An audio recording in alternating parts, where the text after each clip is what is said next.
Good evening. My topic is all about the chemical process. What is the chemical process? In a chemical process, any process determined by the atomic and molecular composition and structure of the substances involved. In the other term, it is a chemical action or a chemical change. Chemical process is a method or means of somehow changing one or more chemicals or chemical compounds. Such a chemical process can occur by itself or be caused by an outside force and involves a chemical reaction of some sort. There is a chemical substance or a chemical compounds. It is a form of matter having constant chemical composition and a characteristic properties. Matter is any substance that has mass and takes up space by having volume. And a chemical composition, it refers to identity and number of the chemical elements that make up any particular compound. The chemical substance cannot be separated into its constituent elements by physical separation methods. The element means is a pure substance consisting only of atoms that all have the same numbers of protons in their nuclei. Compound is a chemical substance composed of many identical molecules or molecular entities composed of atoms from more than one element held together by chemical bonds. This is the figure of the atom. Atom is the smallest unit of ordinary matter that forms a chemical element. Every solid, liquid, gas, and plasma is composed of neutral or ionized atoms. Ionized or ionization means is the process by which an atom or a molecule acquires a negative or positive charge by gaining or losing electrons, often in conjunction with other chemical changes. The size of an atom is 100 picometer. This is very small. Atomic nucleus is the small dense region consisting of protons and neutrons at the center of an atom. This is the figure of the atom and the protons and neutrons. The protons and neutrons are the subatomic particles. What is a molecules? Molecules is an electrically neutral group of two or more atoms held together by chemical bonds. It is also often used for any gaseous particle regardless of its composition. The reduction, oxidation, or redox reactions, it is electrons are transferred from one molecule reducing agent to another oxidizing agent. One or two protons are often also transferred in the process. Electron transfer is a requirement. Reducing agent is oxidized, and oxidizing agent is reduced. This is the figure of the atom, molecules. The other definition of terms, atom is the smallest particle. What about the anion? Anion is an atom or group of atoms carrying a negative electric charge. This is a figure of an ion. It's a C in an ion or a cation. This figure is a type of a mixture. There is an element or compound. When it is bound together, it is called homogeneous or heterogeneous. What is a mixture? Mixture is the resulting substance when two or more substances mix with each other without participating in a chemical change. This is the figure of the chemical bonds. There is a hydrogen, carbon, water, ethylene or acetylene. The chemical bond is a lasting attraction between atoms, ions, or molecules that enables the formation of chemical compounds. The other term is coordination complex, consists of a central atom or ion which is usually metallic and is called the coordination center, and a surrounding array of bonds. This is the figure of coordination complex. The cohesion or cohesive attraction or cohesive force is the action or property of like molecules sticking together being mutually attracted. The calorimeter is an object used for calorimetry, or the process of measuring the heat of chemical reactions or physical changes, as well as heat capacity. So as the definition says, there is always a heat that it is measured. It is called calorimeter. What is a chemical reaction? It is a process that leads to the chemical transformation of one set of chemical substances to another. Substances are either chemical elements or compounds. A chemical reaction rearranges the constituent atoms of the reactants to create different substances as products. There are many types of chemical reactions. Number one of it is the combination, and the other is the decomposition. Combination is two or more substances combined to form one substance or one property. Example of it is carbon plus oxygen. It is combined as carbon dioxide, or H2O plus SO3.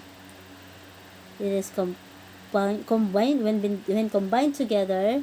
It is H2SO4. The water is combined with hydrogen and oxygen. The magnesium plus oxygen will be magnesium oxide. That is the combination. Two or more substances to combine and form one or another product. Decomposition is the opposite of combination reaction. One compound breaks into two or more simpler substances. Example of it is H2CO3 plus H2O or water. It is plus carbon dioxide. Next is CaCO3. The combination is calcium oxide or carbon dioxide. The other types of chemical reactions are displacement and double displacement. Displacement is a single element replaces a similar element of an adjacent reactant compound. Here is the example. The zinc plus cubic sulfate or will be the displacement will be, as you have seen, there is the combination of zinc and SO4 plus the qubit. The double displacement is a two ionic compounds exchange ions, producing two new ionic compounds. And here is the example. Here are the examples. Sodium chloride or the AgNO3 will be this NaNO3 and AgCl. The other example is hydrochloride plus sodium oxide. Then the displacement will be sodium chloride or a plus water. Then the next type of chemical reaction is the redox or combustion. It is a single element or compound combines with oxygen gas, releasing energy. This rapid oxidation is called burning. So as you have seen that this type of chemical reaction, there is releasing energy, and there is always a gas or oxygen gas. As an example of it is the carbon plus oxygen. The combination will be, the combustion will be carbon dioxide plus energy. Same as the other example is. It is always have an energy or oxygen gas. Chemical process. In a chemical process, these are the examples of chemical changes: burning wood, souring milk, mixing acid and base, digesting food, cooking an egg, heating sugar to form caramel, baking a cake, and rusting of iron. These are the changes in a chemical process. There are stages in a chemical process. The three of it is fast dynamic phase, slow dynamic phase, and the ultra slow dynamic phase. One of the examples or the common type of the chemical process is respiration. It is simply gaseous exchange with release of energy. That is the common type of chemical process. In our human being or in the living organisms, the chemical process will be the metabolism. The chemical reaction in a living organism is the metabolism. That is the sum of all the biochemical reactions in an organism. From the word biochemical, or the bio means life in a chemical reactions. This will be the exothermic or energy releasing. Endothermic post is energy absorbing.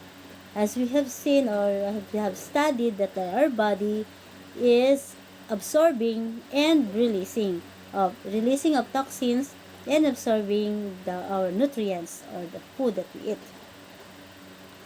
The chemical reactions in the body cells that changes food into energy.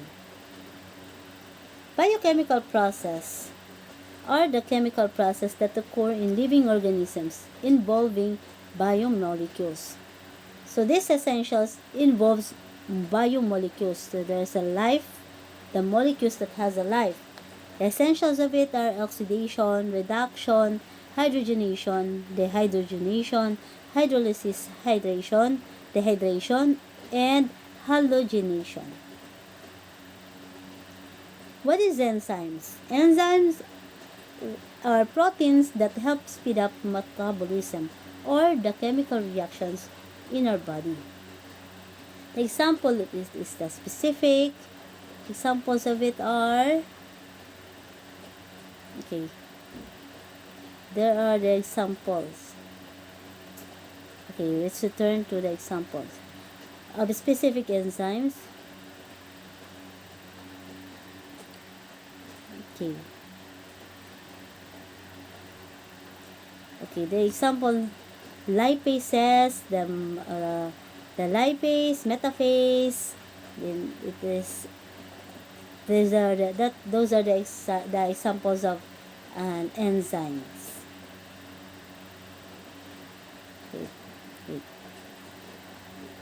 Okay, the examples of an enzymes are lipases, or a group of enzymes that help digest fats in the gut. Amylase helps change starches into sugars. Maltase, also found in saliva, breaks the sugar maltose into glucose. Trypsin is found in the small intestine, breaks proteins down into amino acids. Those are the examples of enzymes. The macronutrients, it is a small nutrients. These are the nutritive components of food that the body needs for energy and to maintain the body structure and systems. The macronutrients are our carbohydrates, the proteins, and lipids, and our nucleic acid, those are the macronutrients. Number one is the carbohydrates, or a glucose. The monomer is a glucose. These are disassembled or broken down by a process called hydrolysis. So hydrolysis is the process by which a water molecule comes in and breaks the bond between sugars. Our example is, as a water molecules is added to the bonds that hold the starch together, the bonds are broken.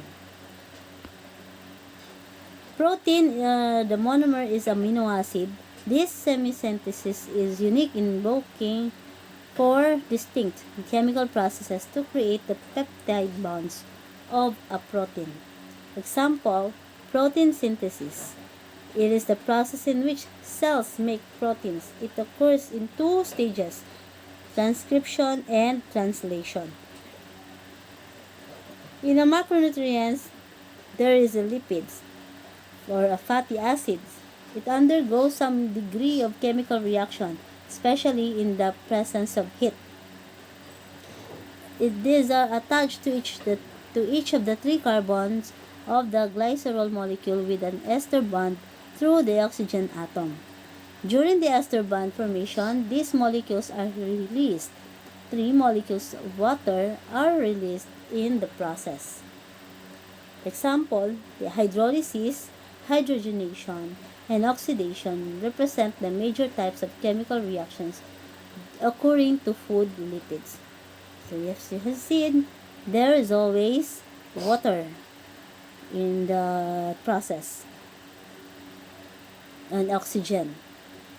Nucleic acid or a nucleotide is the process by which nucleic acids, DNA and RNA are synthesized and degraded. Example of it is nucleotide synthesis. It is an anabolic mechanism generally involving the chemical reaction of phosphate, pentose sugar, and a nitrogenous base. Destruction of nucleic acid is a catabolic reaction. In a chemical process, the chemical process means, in a specific sense, a chemical process is a method of means of somehow changing one or more chemicals or chemical compounds. Such a chemical process can occur by itself or be caused by an outside force and involves a chemical reaction of some sort. So classmate, teachers, this is my report about chemical process. Thank you.